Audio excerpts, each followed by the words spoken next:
Welcome to this episode of the GymInformer podcast, the podcast where we talk to gym owners of gyms that we've been to, worked out at, and reviewed. Today we've got Jay from CT Barbell. I'm Chris Gilbert, your host and co-founder of Classic Iron Fitness, along with my co-founder and co-host Jason Goldman. And we're excited to talk about this gym. It was an amazing gym. But before we get started, we're going to pause.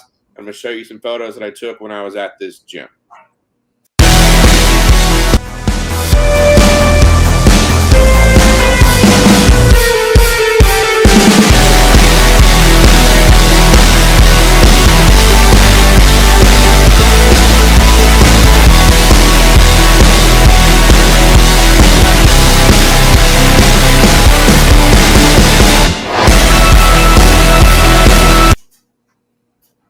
All right, Jay, when I was at the gym, you gave me a really cool tour. It was an awesome gym. I had a great workout there.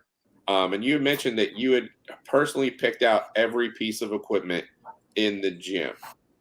How do you decide what equipment goes on the floor? Because it was a big variety. Every piece in there was old school, and there was a lot of different manufacturers and a lot of different equipment. How do you decide what goes on the floor? So, I mean, personally, I've been in and out of gyms for 20, 25 years, and I had the luxury of having my home gym be the Montanari Powerhouse for about 18 years, which I know you visited in that same trip. Awesome place. And they just obviously the array of equipment that they have there and the old school equipment and kind of just what I grew up on. So before I opened, it took about a year and a half of just purchasing equipment. And it really was based on just kind of my own experience, what I felt, which equipment felt best, which could hit the, felt best, had the best range of motion, but had the best strength curve. I'm definitely not, as you can see from my gym, we're not a gym that's just going to buy a kit and just, every piece going to be matching and have one brand. Even brands that I love, I've found, not every piece they have hits the way I feel like it should. Some other brands, just have one piece that stands out. That's their piece.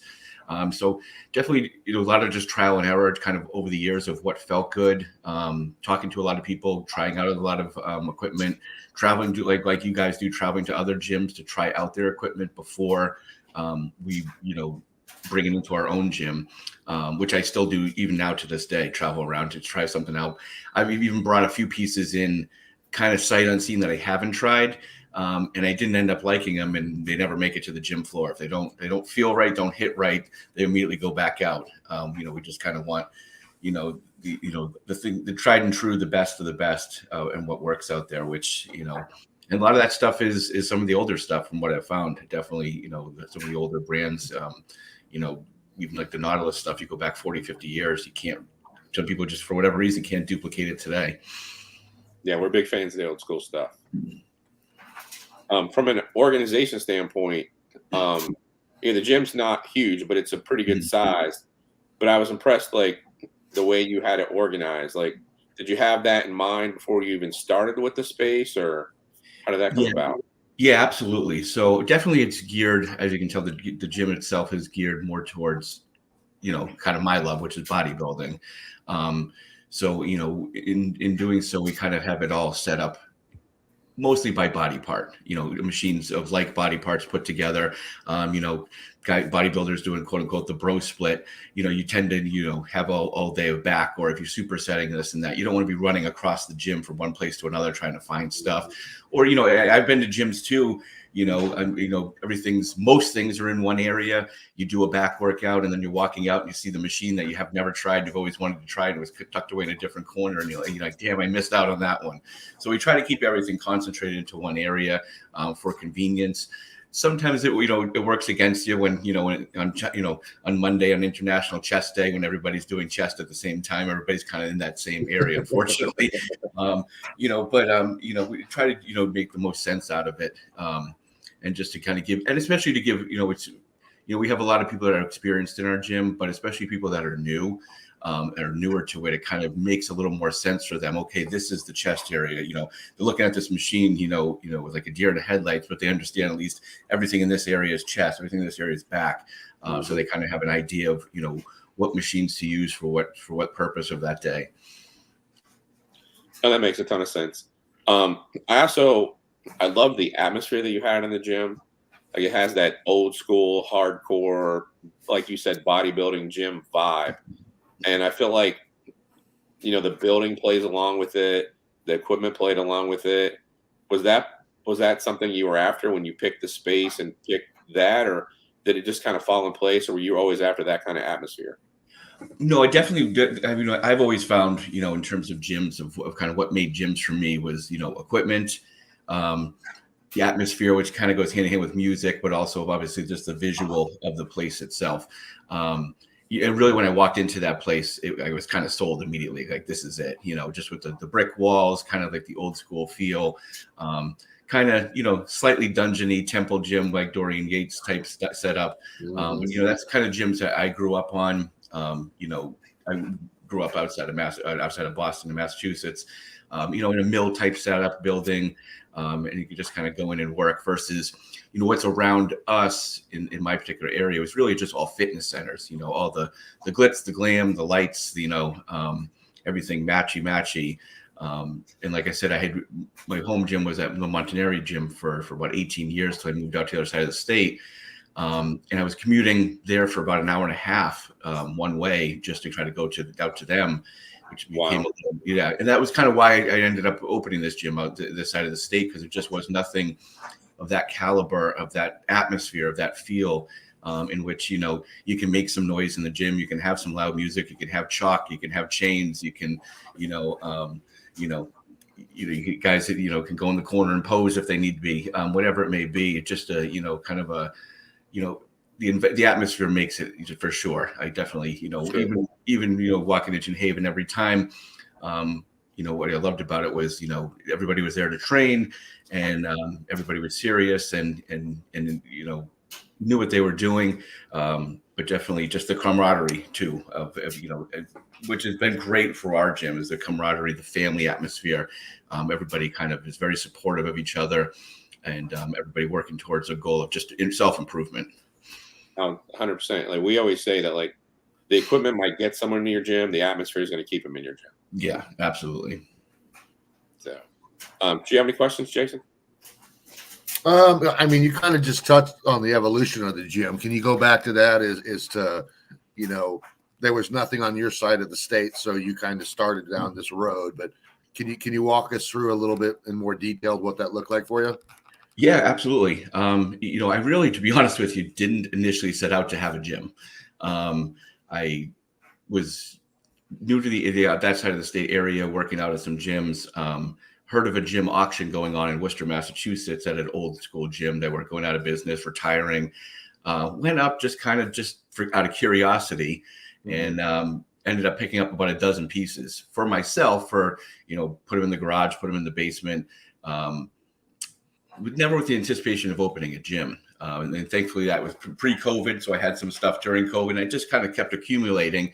Initially, the thought was me and maybe 20 guys were going to get together a small space that we could kind of have a private gym just for ourselves, with the equipment that we wanted, with the atmosphere that we wanted. And then as time kind of went on, we never found that space that fit that smaller need. And then I stumbled upon the space that I'm in now, which is a much bigger space, which was like, oh, well, this is a great space. This is, but this can't be a private gym. In order to, sustain this space, it would have to be a public open gym, and also needed a lot more equipment as well to fill it out. So that just kind of morphed into becoming an open gym to the public, which has been great. And then from, we have about 7,000 square feet now. The gym floor itself is a little over 4,000. Then we have kind of a cardio room and an ab room and an entranceway lobby area. We're looking to expand that and hopefully even over time double that space, in the same location. We have a space above us, some space beside us. But we're kind of bursting at the seams right now. We just keep getting more and more equipment. that's the other part of this whole thing. As much as I love working out, bodybuilding, the lifestyle, the gym, I just love equipment. So I love gym like equipment. Collector almost. I love the old pieces, kind of the hard to find pieces. So if those spaces around the gym become available, are you gonna utilize that, or is it something you're thinking about possibly moving at some point? Definitely, ideally, we're going to probably utilize the space around us as it becomes available. We have about a 1,500 square foot space that's going to become available towards the end of next year that we're already on slate to take over once that becomes available. I have about another 7,000 square feet above me, which is subdividable, that we might take over in pieces over the course of time. Gotcha. But definitely, absolutely, we ideally would love to stay in that space. Just like I said, the atmosphere is great. The location has been worked out pretty well for us. Kind of, it's a cool space. Yeah, where we are on that side of the state, it's very convenient, for the people that are on that side of the state. And we actually draw a decent amount from, Rhode Island and Massachusetts as well, just by being in the location that we're at, kind of somewhat border, both. Right. And we have, which is great. We have a lot of people that just come down on Saturdays just to do legs at our place, that could travel. And so definitely location wise, I think we're in a good spot. Mm-hmm. Yeah, completely. I mean, I thought the atmosphere in the gym was great, and I'd hate to see you move. Not that you couldn't find a great space. There's tons of those old warehouses up in that area. So exactly, yeah. And moving and the thought of moving is very daunting, because moving in was very hard, and I didn't even have as much as I have now. So moving out would be it would seem next to impossible. So I'd much rather stay if I could. Well, have you ever contemplated opening a second location then, instead of the expansion of what you currently have? I contemplated both, actually, even doing both. I live about half an hour from the gym myself, so I'm always kind of looking at a secondary space in the town that I live in. Which is more central in Connecticut. Long-term vision. I kind of did come up with the name of CT Barbell, with the long-term vision of maybe making this more of a regional thing. Opening up a Rhode Island barbell, a Mass barbell, a New Hampshire barbell, something like that. Picking up, finding a location maybe in each state, regionally, to kind of duplicate kind of the atmosphere, and again, geared towards bodybuilding, powerlifting, kind of more the serious lifter. Sure. Okay. 100%. One of the things we appreciate you coming on with us. Yeah, my pleasure. One of the things we always like to close with, you've had your gym for about a year now. Actually, it'll be in April. It'll be 3 years in April. Okay, so for 3 years now. It's pretty well established, and like you said, you hadn't planned on opening a gym initially, but now you're 3 years in. I'm sure you've learned a lot. Are there pieces of advice, or a piece of advice that you would give to someone who's thinking about opening a gym? Yeah, I definitely have learned a lot of trial and error, a lot of things that you don't think about whatsoever before opening a gym that come into play. I think the only piece of advice I could be is, this is what I've kind of always followed for the gyms that I've liked, is you got to be involved. You got to be hands-on. I feel like all the gyms that I've respected and liked and loved over the years, the owners were there, present, and had their imprint on the gym all the time, versus being kind of an absentee owner, letting and just engaging with everybody, and becoming, like I said, more than just a gym. Like I said, it becomes the atmosphere of a family, and definitely the camaraderie there. Definitely don't expect to work 40 hours. That's not going to happen. I think starting out, I was doing about 80-90 myself. Thankfully I've got some other people to jump in and relieve some of that stress from me now. But yeah, and you got to love it. I think if you don't love the gym and love the atmosphere and love the just the sport itself, it's going to be tough, because it definitely can be a grind at times. And but if you love, like you said, it feels like I'm not working. You know what I mean? I love being there. I love the atmosphere. Love being around the people, and just the other part of it too is kind of just staying on top of everything. I've gone into a lot of gyms that stuff breaks and it's sitting there broken for weeks and months on end, and just kind of staying on top of things. Granted, the equipment's not everything in a gym, but it is a big to me, it's a big part. It's my what draws me to a gym is the equipment. And definitely what we continue to try to do is bring in more and more and more, bigger and better. Like I said, right now we're unfortunately kind of bursting at the seams. I got equipment all set over the lobby and stuff right now. But just just educating people on because some people, if like I said, I've been around gyms, been working out for since college, about 25 years. So you kind of learn and to appreciate the pieces, like as I'm sure you guys go around to the gyms, you'll see these unicorn pieces that you and you appreciate, but some of these people they don't know what they have. So I think educating them on kind of, hey guys, you really got a great thing here.